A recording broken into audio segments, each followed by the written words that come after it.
Hi everybody, this is Keith Tanner from Flyin Miata and welcome to Facebook Live, or our YouTube channel, depending on when you're watching this. Today I'm going to be talking about the Hush-o-matic exhaust system that is exclusive to Flyin Miata, and it's a pretty popular piece of kit. It's an active exhaust. It's an exhaust that lets you choose the sound level coming out of your muffler by either bypassing, going effectively straight piped, or running a resonated muffler system, or a little combination of both. It's something you see on a lot of high-end cars these days, the ability to turn up the volume first they were Lamborghinis and Audis and that kind of thing, but we adapted that for the Miata because, it's fun. Sometimes you're driving along in the interstate and you don't want a drone, you don't want a lot of noise in the background, you're trying to be a responsible citizen, you're taking someone for a date, you don't want a lot of noise, whatever. And sometimes, you want the baseball card in the spokes of your bicycle, don't you? Sometimes you want it to be loud and make a little noise. So this gives you that choice. And the way it works is this pipe is effectively a straight pipe. We'll get in, I'll show you inside in a moment. But when this pipe is, when the exhaust coming through here, it's bypassing the muffler. When it's coming through this pipe, it's going through a resonated muffler in here. So it keeps the sound levels down, not just in a certain frequency, but it drops the entire decibel range all the way through.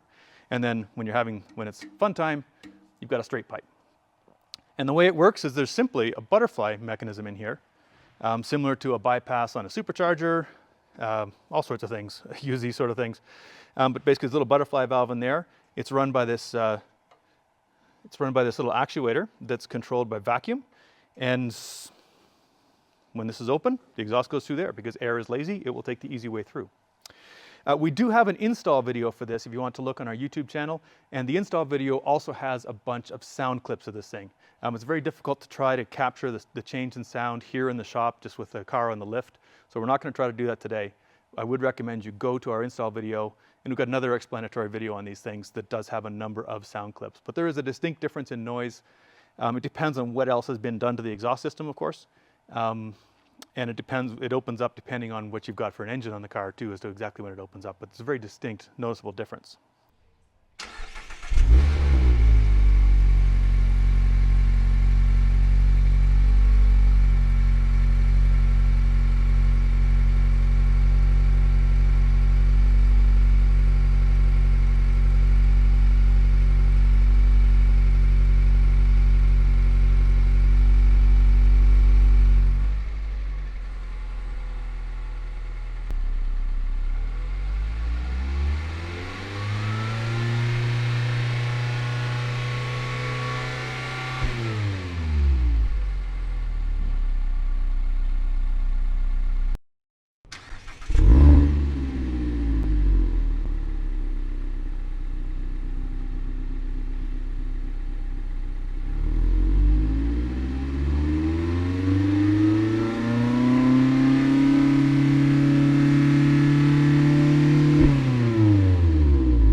So if you want to get closer here, I will show you what's actually going on.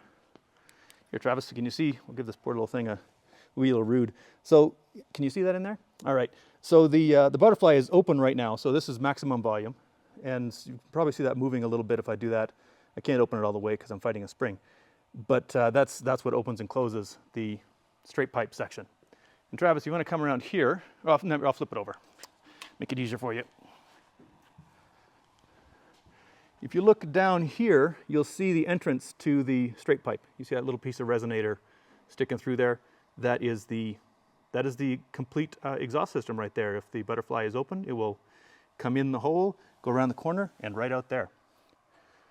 We use a very similar system to this on our V8 cars as well. So you could either have a straight piped 6.3 liter, or you could have it nice and quiet, which was kind of fun. So one of the questions we get is this any different than an exhaust cutout? And honestly, it's not really any different. This is effectively just an exhaust dump. The difference is you don't have to do it manually. You don't have to use a wrench and deal with a bunch of coked up valves in here. They do, those old school ones do tend to stick because this one is able to move all the time. It stays free. And also this is OE quality stuff. This is not, you know, made to be as cheap as possible. This is made to fit OE applications with all the durability requirements that they have. So made to a higher level than of the typical stuff you'll find on a cheap exhaust cutout. But the concept's the same.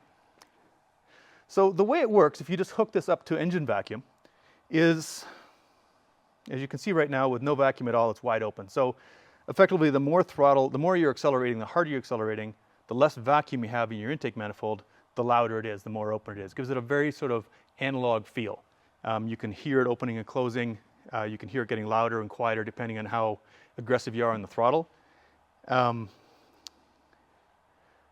on a stock ND, that can actually happen a little more than you might think. You're into that range where it opens up more often than you might expect, simply because it's a small engine. You might be working it pretty hard. Even just driving around town, you're still losing a fair bit of throttle opening, so this tends to open up with it as well. So we decided what we wanted was a little more control over when it opened up. You know, the analog stuff is fun, but what we really wanted was digital control. We wanted to be able to say, we want you to open here, not open here. We want you to be able to sneak it home, like lock it closed, lock it open if you're feeling like that. And so that's where this comes in. This thing, it's an evolution of some of our V8 work. It's basically a fancy relay that is attached to the CAN bus system in the car. And if you're interested in how the CAN bus system works, you can have a look. We have a video on that as well that goes into the in-depth aspect of it.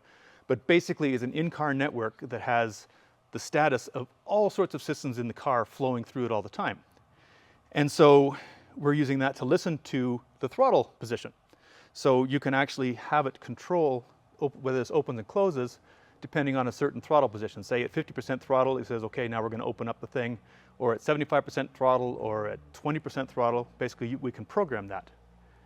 And we also needed a way to control, like if there were multiple settings, how to get there. So we hijacked the signal from the intermittent windshield wipers, the little ring on the stock, on the steering column. This listens to that signal because that's in the network as well. And it says, okay, this setting means open all the time. This settings means, I forget the exact numbers, 30%, 50%, 80% for the five little settings that are in there. So you can easily control the exhaust volume using a control that you don't use very often and without any extra switches in the car, without any visible modifications to the car, and without any permanent modifications to the car as well.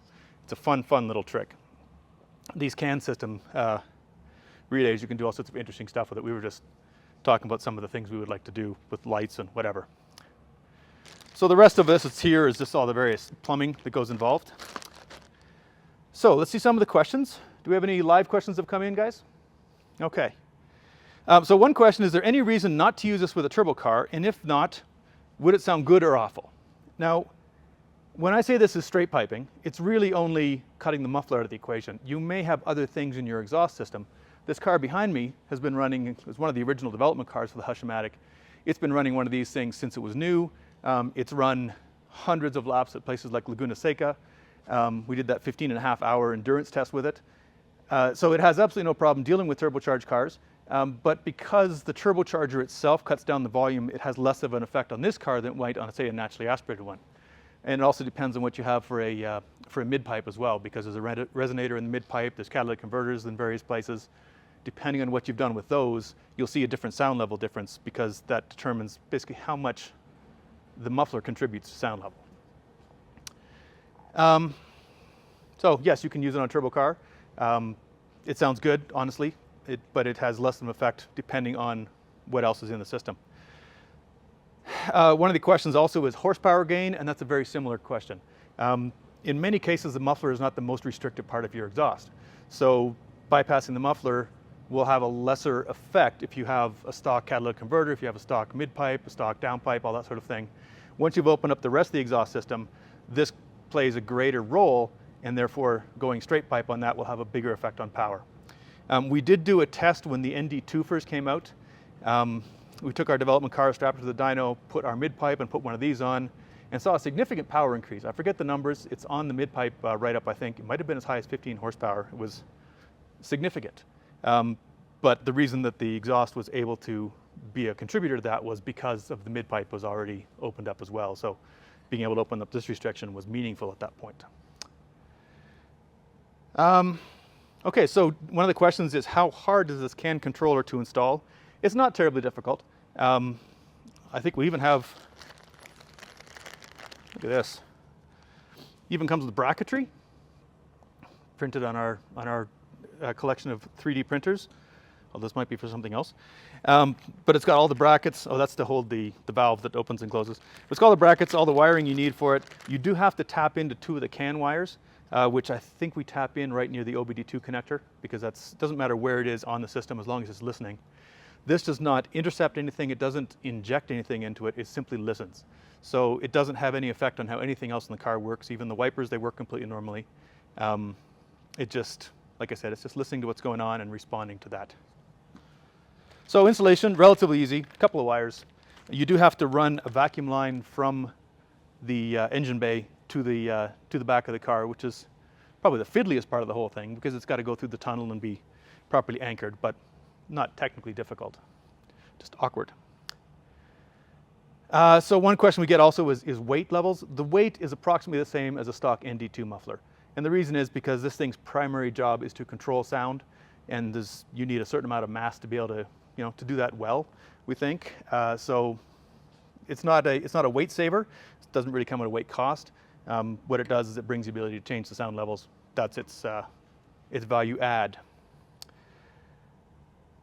So one of the other questions is, will there ever be any for other generations? And the answer to that one is yes. We do have plans to make these available for other generations. And we've got some other stuff going on, some other stuff in the pipeline that's got this a little bit further down. But yes, the plan is to make these available for some of the other cars. I don't have a timeline on that for obvious reasons. But we do have these guys, at the time of filming, we have a bunch of these in stock, so they're ready to go out there and make all the NDs happy. Do we have any more questions? Can you ship the HushOMatic muffler to California? Can we ship the HushOMatic muffler to California? The answer is yes, because this is after the catalytic converter. This is not an emissions controlled device, so therefore there's absolutely no problem with putting it in the fine state of California, and you should not have any trouble with sound levels, especially in the quiet mode. Loud mode, you might get some attention, but you just quickly turn the adjuster on the windshield wiper speed, and there you go. Now you're nice and quiet. So yeah, we have no shipping restrictions on these. They are a big box, so shipping them internationally is going to cost a couple of bucks just because it's big and heavy, but we can certainly ship wherever, whenever. Anything else? Nope. Okay, so that's about all I've got going on today. If you do have any questions, please put them in the comments and we'll do our best to answer them. And of course, as always, like, comment, subscribe. You know the deal. You've been on the internet before. And we'll be back next week with some more content on something else. So again, my name's Keith Tanner from Flyin Miata. Thanks for watching, and we'll see you again soon.